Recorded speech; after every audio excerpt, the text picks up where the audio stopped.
নমস্কার, মুশকিল আসানে আপনাদের সবাইকে স্বাগত। আমি ডক্টর তন্ময় মিত্র কথা বলছি, health psychologist, national institute of behavioural sciences. আমাদের আজকে যে আলোচনার বিষয় সেটা হচ্ছে সম্পর্কের বিপদ। এই সম্পর্ক বলতে আমি প্রধানত রোমান্টিক সম্পর্কের কথা বলছি। যে রোমান্টিক সম্পর্কে এখন আমরা জানি, আমাদের ক্লাসে আমাদের যারা খুব ছোট ছোট বাচ্চা ক্লাস 7-8 থেকে, তাদেরও আমরা জানি যে এখন তাদের নানারকম সম্পর্ক তৈরি হয়। ভালো মন্দের প্রশ্ন আলাদা, কিন্তু হয় এটা আমরা দেখেছি, এবং তারপরে সেই শুরু হয় তার পরবর্তী পর্যায়েও। প্রধানত অ্যাডোলেসেন্ট পিরিয়ডে যে সম্পর্কের যে বিপদগুলো, সম্পর্কের সমস্যাগুলো, সেইটা একটু আমার মনে হয় আমরা এখানে বলতে চাই, কারণ একটু বোধহয় বাবা মাদেরও জানা উচিত, এবং অল্প বয়সী যদি কেউ, তারাও এগুলো একটু জেনে রাখা দরকার। সম্পর্ক তৈরি হচ্ছে তো যে কোনো সময় যে কোনোভাবে। এখানে হয় কি, একটা পিয়ার ইনফ্লুয়েন্স খুব বড়োভাবে কাজ করে, অর্থাৎ বন্ধু বান্ধবের কথা শুনে আমরা এই সম্পর্কে জড়াচ্ছি, এমন ঘটনা কিন্তু আমরা এই বাচ্চাগুলোর কাছ থেকে অনেক সময় শুনতে পাই। এবার বন্ধু বান্ধবরা যারা ঠিক করে দিচ্ছে যে তুই ওর সঙ্গে বন্ধুত্ব কর, এই ব্যাপারটা বাইরের থেকে আমরা বলবো আসছে অনেকটা। এই বাচ্চাদেরও কিন্তু বোঝার ক্ষমতা আছে। ক্লাস 5, 6, 7-এ যারা পড়ে, তারা আস্তে আস্তে বুঝতে পারে এই বাইরে থেকে চাপিয়ে দেওয়া এই বন্ধুত্বগুলো সবসময় কিন্তু স্থায়ী হয় না, বা সেই সময় বুঝে নেওয়ার ক্ষমতা না থাকলেও কিছুদিন বাদেই কিন্তু বোঝা যায় যে না, সমস্যা কিছু একটা হচ্ছে। খুব ছোটদের ক্ষেত্রে সমস্যা অন্য অনেক রকম কারণে হতে পারে, কিন্তু প্রধানত যেটা হয় যে সেটা হচ্ছে যে একজনের একটা স্বার্থপর মনোভাব, কোনো কিছু শেয়ার করতে না পারা, এবং অন্যজন ক্রমশ আস্তে আস্তে সেটা মেনে নিতে নিতে আস্তে আস্তে একসময় এসে দেয়ালে পিঠ থেকে যাওয়া এবং বুঝতে পারা যে না, আমি আর পাচ্ছি না। এবার একেবারে ছোটদের ক্ষেত্রে এগুলো হচ্ছে প্রধানত ওই পড়াশোনার ব্যাপারের এক্সচেঞ্জ, বা কোনো স্কুলের কোনো টাস্ক, বা এই ধরনের জিনিস, প্রাইভেট টিউশন, এইসব ব্যাপার নিয়ে। বড়দের ক্ষেত্রে একটু বড় যখন যাদের দেখছি, কলেজ, হ্যাঁ, সেখানেও কিন্তু একই রকমের জিনিস অনেক সময় হয়। বন্ধুবান্ধবের ইনফ্লুয়েন্স, এখনকার দিনে আমরা জানি ফেসবুক বা অন্য ধরনের যে সোশ্যাল মিডিয়াগুলো আছে সেগুলোর থেকে প্রচুর যোগাযোগ হতে থাকে। এই যে বন্ধুত্ব তৈরি হলো এখানে, এই বন্ধুত্বের ভিত্তিগুলো কিন্তু প্রথমেই আমার মনে হয় যে খুব একটা আপাত একটা তরল অবস্থা থেকে তৈরি হয়। অর্থাৎ আমি কোথাও গেলাম, আমি কিন্তু ভেবে নিচ্ছি যে আমার কারোর সঙ্গে দেখা হবে যে আমার মনের মতো কেউ হবে। বেশিরভাগ সময় দেখা যায় যে না, সেটা সত্যি নয়, কিন্তু আমরা কেউ সেটা স্বীকার করতে চাই না। আমি অল্প বয়সীদের কথা বলছি। সেটা স্বীকার করলে কি হচ্ছে, তাহলে আমি হয়তো ডিমার্কড হয়ে যাব যে আমি বন্ধুত্ব তৈরি করতে পারি না। অর্থাৎ আমার এমন হবে, বন্ধুরা বলবে তুই তো এই 5 জনের সঙ্গে গেলি, এই 5 জনকেই তুই রিজেক্ট করলি, মানে তোর মধ্যে কিছু একটা সমস্যা আছে। সবসময় সেটা কিন্তু নয়। যদি দেখা যায় যে আমি আরেকজন মানুষকে, আমার উল্টো দিকে যে আছে, তাকে আমি ঠিক মতো বেছে নিতে পারিনি, তাহলে পেছিয়ে আসতে হবে।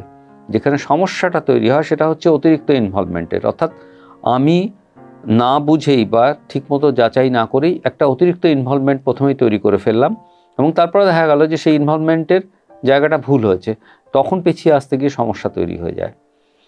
আমি কিন্তু মনে হচ্ছে এরকম প্রচুর দেখেছি যে এই স্ট্যাটাস নেই মানে আমার বয়ফ্রেন্ড বা গার্লফ্রেন্ড নেই। অর্থাৎ সেইটা বয়ফ্রেন্ড গার্লফ্রেন্ড আমার থাকতেই হবে, এটা তো একটা জায়গা, কিন্তু সেটা করতে গিয়ে আমি এমন একটা অবস্থা যে আমি যাকে পাচ্ছি তার সঙ্গেই আমার একটা সম্পর্ক তৈরি করতে হবে বন্ধুদের দেখানোর জন্যে, এবং যেখানে আমার আত্মসম্মান হারাচ্ছি, আমার দম বন্ধ হয়ে আসছে, আমার সামাজিক মর্যাদা ক্ষুণ্ণ হচ্ছে, তা সত্ত্বেও আমাকে মনে হচ্ছে আমার এটা তৈরি করে রাখতে হবে, এর জন্যে, অর্থাৎ এই সম্পর্কে থাকতে হবে। এর জন্যে কিন্তু অনেকটাই দায়ী আমাদের নিজেদের এই সমাজ ব্যবস্থার জায়গাটা। আত্মসম্মান বিসর্জন দিয়ে কোনো সময় কোনো বন্ধুত্ব কিন্তু রাখার প্রয়োজন হয় না। এখানে বুঝে নিতে হবে দরকার হলে যে আমি কি হারাচ্ছি। অনেক সময় দেখা যায় যে আমরা বহু সময় দেখেছি যে এই ছেলে বা মেয়েগুলো, তারা কিন্তু টাকা পয়সা খরচা করেও তাদের এই বন্ধুত্ব বজায় রাখার চেষ্টা করছে। অর্থাৎ যে বন্ধু বা বান্ধবী, তাকে টাকা পয়সা দিয়েও, তাকে উপহার দিয়েও তাকে খুশি রাখার চেষ্টা হচ্ছে। এরকমভাবে দিনের পর দিন কিন্তু চলছে, এবং এই অবস্থা এসে যখন আর উপায় থাকছে না, বাড়িতে থেকে টাকা নিয়ে, অন্যভাবে টাকা নিয়ে যখন বাড়িতে অনেক সমস্যা তৈরি হয়ে যাচ্ছে, তখন হয়তো ব্যাপারটা সামনে আসছে, তখন হয়তো অনেকটা দেরি হয়ে যাচ্ছে। এই ভুল আমি আগে করেছি, এইখান থেকেও আমরা একটা জিনিস দেখি যে আগে একবার আমি ভুল করে ফেলেছি, আমার একজন বয়ফ্রেন্ড চলে গেছে কি আমার একজন গার্লফ্রেন্ড চলে গেছে, এবার আমি কাউকে যেতে দেব না, এইভাবে আঁকড়ে ধরা সেটাও ভুল। কিন্তু আমার সম্পর্কটা ঠিক আছে কি না সেটা কিন্তু ঠিকঠাক মতো বুঝে নিতে হবে। 3টে প্রধান জিনিস আমরা কিন্তু বলে থাকি, এই 3টে জিনিস কিন্তু বুঝে নিতে হবে যে এই 3টে জিনিস ঠিক আছে কি না। একটা হচ্ছে আমার কথা সে ঠিকঠাক মতো শুনছে কি না বা শোনে কি না।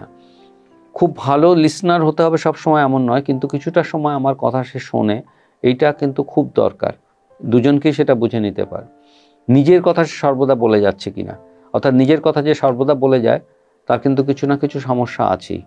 সন্দেহ মনস্কতা হচ্ছে একটা বিরাট জায়গা। সে যদি ক্রমাগত সন্দেহ করতে থাকে ছেলেটি বা মেয়েটি যে কার সঙ্গে কথা বলছিস, তোর ফোন কেন বিজি, এই যে জিনিসগুলো হতেই থাকছে, যদি সেটা ক্রমাগত চলতে থাকে কোনো কারণ ছাড়াই, তাহলে সেখানে আমি বলবো যে সাবধান হওয়ার প্রয়োজন আছে। যদি প্রতি মুহূর্তে তার মনে হয় যে এই যে বন্ধু বা বান্ধব সে তাকে চিট করছে, তাহলে কিন্তু এখানে সম্পর্কটা কিন্তু ঠিক থাকবে না। আর আরেকটা কি, অতিরিক্ত আমি সব কিছু চাইছি যে আমার সেই সব, আমি বলছি তো তুই ছাড়া আর কেউ নেই, তুই আমার পৃথিবীতে সব, এরম হয় না। একটা অল্প বয়সী ছেলে বা মেয়ের তার বাড়ির লোক আছে, তার আরও বন্ধুবান্ধব থাকতেই পারে। এমন নয় যে পৃথিবীতে একজনই মানুষ আছে যে ওই বয়ফ্রেন্ড বা গার্লফ্রেন্ড। এরম ধরনের কথা যখন কেউ বলতে থাকে, আমি তোর একমাত্র বন্ধু, তোরও আর কোনো বন্ধু থাকবে না, এখানে কিন্তু সাবধান। অর্থাৎ এদের এই ধরনের কথাবার্তার পেছনে কিন্তু থাকে একটা সাংঘাতিক রকমের ওই জড়িয়ে ধরা এবং সাংঘাতিক রকমের, যেটা কিন্তু অবসেশনাল, এটা কিন্তু একটা মানসিক সমস্যার মতো। আর বাকিটা আমরা জানি, যারা কোনো সময়ই থ্রেটেন করতে থাকে যে তুমি যদি আমার সঙ্গে ফোন না করো, আমাকে মেসেজ না করো, তাহলে আমি এটা করে বসবো, সেটা আমরা জানি। আর পৃথিবীর সব লোকই খারাপ, এরম যদি কথা আমি আমার বন্ধুবান্ধবের কাছ থেকে শুনি, বাবা খারাপ, মা খারাপ, আমার বন্ধুবান্ধবরা তারাও খারাপ, সেখানেও কিন্তু আমি বলবো যে একটু বুঝে নেওয়ার দরকার আছে। আমি খুব সাধারণভাবে কয়েকটা কথা আলোচনা করলাম। এই প্রত্যেকটা ব্যাপার নিয়েই যদি নিজে বোঝা না যায়, তাহলে কিন্তু অন্য কারো সাহায্য নেওয়ার দরকার হতে পারে। মোট কথা হচ্ছে সম্পর্ক থাকবেই, সম্পর্কে জড়ানো সেটাও হতে পারে, কিন্তু আমি যেন আমার বিচার বুদ্ধি একেবারে খুইয়ে না বসি, কারণ বিচার বুদ্ধি খুইয়ে এই সম্পর্কের মধ্যে জড়ালে সমস্যা কিন্তু আসবেই। আজ এই পর্যন্ত, পরবর্তী সপ্তাহে আবার দেখা হবে। যদি আমাদের আলোচনা ভালো লাগে তাহলে লাইক আর শেয়ার করতে ভুলবেন না। নমস্কার।